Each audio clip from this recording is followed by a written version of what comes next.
Baik, Assalamualaikum warahmatullahi wabarakatuh. Selamat pagi Bapak Iki, saudara semua. Di sini saya mau mencoba mempersoalkan tentang mengapa kurikulum berubah. Namun sebelum saya sampaikan, ini sedikit tentang kurikulum kita saya, background saya pendidikan, mulai dari D3 hingga PPG Daljak itu di teknik elektronika, semua di UNY, dan sempat melakukan pendidikan di Muhammad Officer Development Program Special Supervision di Muhammad Institute Jakarta.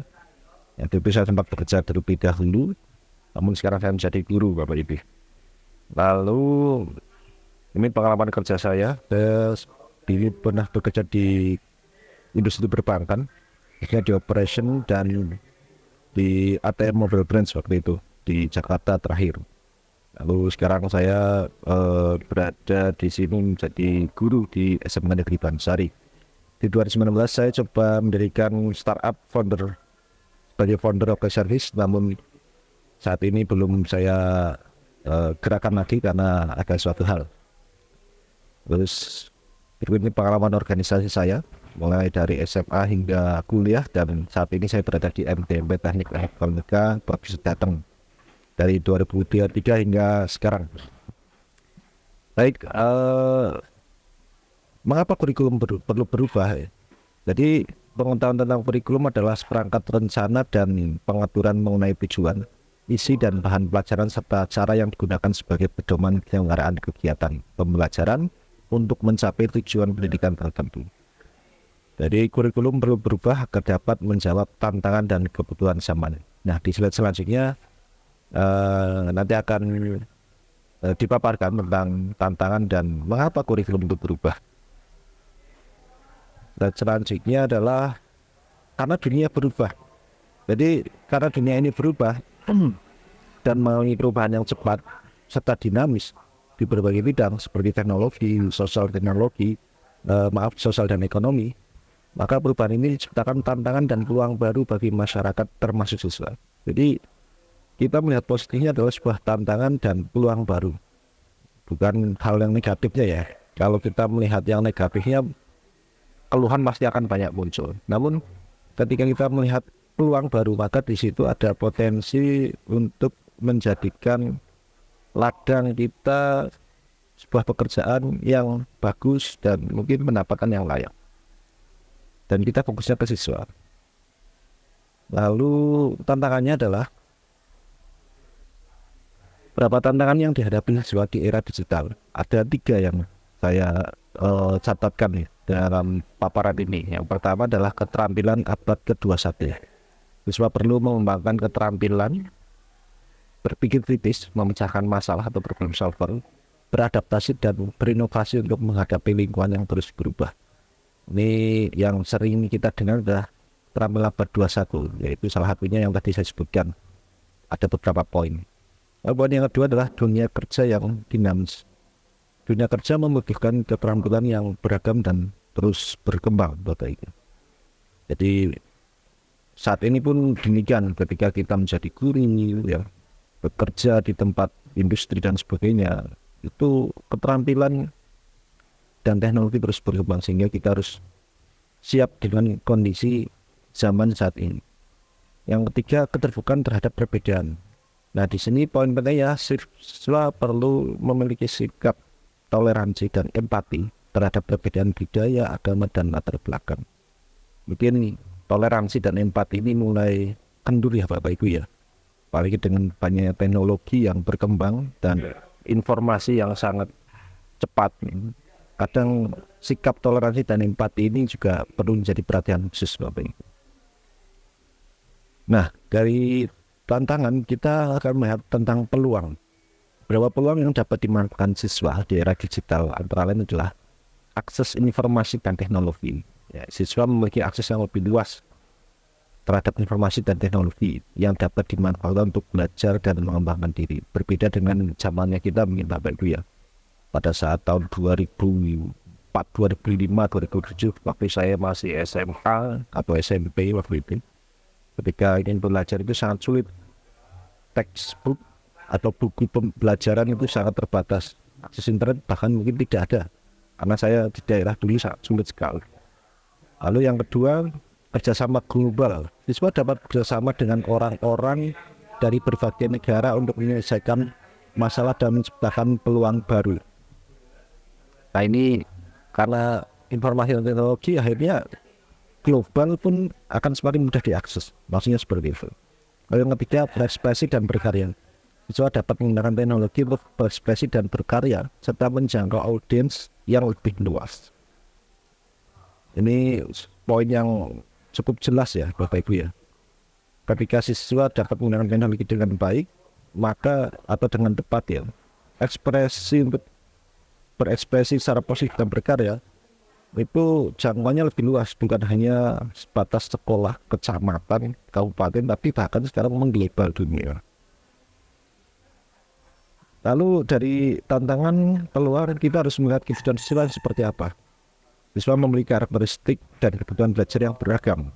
Nah, di sini kurikulum perlu dirancang untuk memenuhi kebutuhan dan potensi siswa secara holistik, baik dari segi kognitif, sosial maupun emosional. Ada 2 poin yang saya garis bawahi. Yang pertama, karakteristik siswa yang beragam. Siswa memiliki latar belakang, minat, dan gaya belajar yang berbeda-beda. Nah, perlu kurikulum dirancang untuk mengakomodasi keberagaman tersebut. Nah, di sini kurikulum mereka mungkin sudah mengakomodir dan sedang melakukan perubahan untuk mengakomodir karakteristik siswa yang beragam. Lalu kebutuhan siswa yang holistik, kurikulum perlu mengembangkan potensi siswa secara holistik, tidak hanya kognitif, tetapi juga sosial dan emosional, seperti yang disebutkan di atas tadi.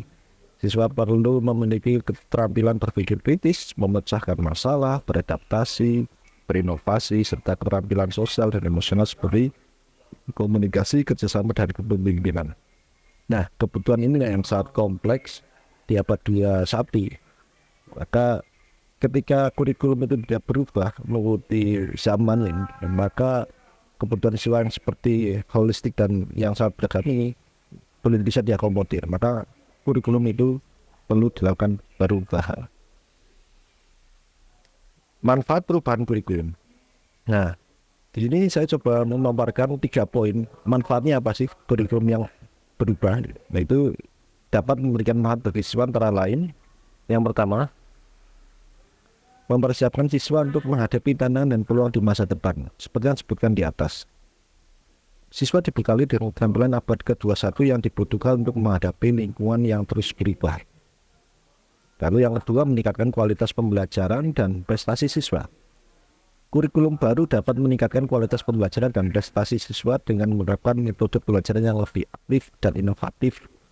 Atau kalau di Zania itu project based learning, jadi pembelajaran berbasis project, itu sangat efektif untuk meningkatkan kualitas pembelajaran dan prestasi siswa. Lalu yang ketiga, mengembangkan keterampilan dan kompetensi yang dibutuhkan siswa di dunia kerja. Jadi kurikulum baru dapat mengembangkan keterampilan kompetensi yang dibutuhkan siswa di dunia kerja yang dinamis. Saat ini di SMK, kurikulum itu sudah mencakup salah satunya teaching factory, prakterin, portofolio, dan lain-lain sebagainya. Itu jika tidak ada kurikulum yang dilakukan perubahan, maka seperti manfaat yang tadi saya sebutkan itu belum bisa diakomodir. Itu menurut saya seperti itu. Lanjut. Nah, bagaimana peran guru dengan apakah kurikulum itu perlu berubah? Nah, di sini guru memiliki peran penting dalam mengimplementasikan perubahan kurikulum. Jika kurikulum ini dirubah ya, atau melakukan perubahan sesuai zaman ini, guru perlu mengembangkan kompetensi dan keterampilan dibutuhkan untuk menerapkan kurikulum yang baru. Ada 2 poin. Yang pertama, kompetensi guru. Guru perlu memiliki kompetensi pedagogik, kepribadian, sosial, dan profesional. Keempat ini adalah hal yang pokok untuk kondisi zaman saat ini. Yang pertama, kompetensi pedagogik terkait dengan kemampuan guru dalam mengolah pembelajaran. Yang kedua, kompetensi kepribadian terkait dengan kemampuan guru dalam mengembangkan karakter siswa. Yang ketiga, kompetensi sosial terkait dengan kemampuan guru dalam berkomunikasi dan bekerja sama dengan orang lain. Baik, untuk yang poin terakhir itu kompetensi profesional terkait dengan kemampuan guru dalam mengembangkan pengetahuan dan keterampilannya. Yang poin kedua yang saya garis bawahi tentang peran guru yaitu keterampilan guru. Guru perlu mengembangkan keterampilan atau seperti berpikir kritis, memecahkan masalah, berkolaborasi dan memanfaatkan teknologi. Ini juga yang disebut dengan tantangan abad 21 sebagai guru. Selain kompetensi juga keterampilan guru harus di-upgrade. Salah satunya yang berpikir kritis, memecahkan masalah, berkolaborasi dan memanfaatkan teknologi. Ya, poin ini terpenuhi, insya Allah perubahan kurikulum akan mudah, ya, akan mudah, namun juga tidak mudah juga dalam artian poin-poin ini memang sebuah tantangan yang sangat kurikulum yang sesuai zaman seperti itu. Lalu yang selanjutnya nanti dari tantangan, terus dari penjelasan di atas dan manfaat dari kurikulum dan sebagainya, di sini ada rekomendasi. Rekomendasi yang saya catatkan ada 3 poin. Berikut adalah beberapa rekomendasi. Yang pertama adalah guru perlu mendapatkan pelatihan dan pengembangan profesional. Artinya guru perlu mendapatkan pelatihan dan pengembangan profesional untuk meningkatkan kompetensi dan keterampilan dalam menerapkan kurikulum yang baru. Jika ini tidak didapatkan, maka dalam menerapkan kurikulum yang baru ini akan mengalami sebuah jalan di tempat atau stagnanisasi. Bahkan mungkin gagal untuk menerapkan kurikulum yang memiliki visi dan misi yang untuk hal yang lebih baik dalam pembelajaran di siswa itu. Yang kedua, sekolah perlu menyediakan sumber daya dan dukungan yang memadai. Itu sekolah perlu memberi dukungan dan yang memadai bagi guru untuk mengimplementasikan kurikulum yang baru. Seperti dukungan ya, alat-alat, akses internet, terus manajemen yang sehat dan sarana prasarana di sekolah tersebut dan lain sebagainya. Ini perlu dipenuhi dan secara memadai. Yang terakhir yaitu orang tua perlu mendukung perubahan kurikulum. Orang tua perlu mendukung perubahan kurikulum dan bekerjasama dengan sekolah untuk menciptakan lingkungan belajar yang kondusif bagi siswa. Hal ini tantangan yang cukup sulit memang ketika orang tua yang misalkan di rumah tidak mengetahui tentang perubahan kurikulum yang sedang terjadi dan orang tua menyerahkan sepenuhnya kepada sekolah.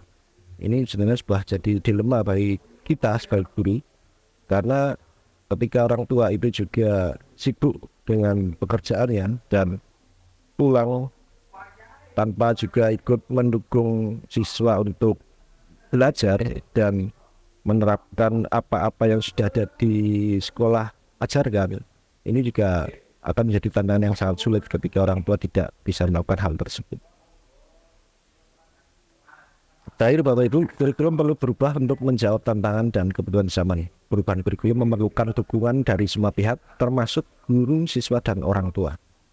Saya garis bawahi di sini, kurikulum baru bukan hanya dokumen ya, melainkan langkah awal menuju pendidikan yang lebih relevan, bermakna, dan mampu mempersiapkan generasi muda menghadapi masa depan yang penuh tantangan dan peluang. Mari wujudkan transformasi pendidikan bersama. Saya Muhammad Rizky Rahmanto, sarjana pendidikan guru.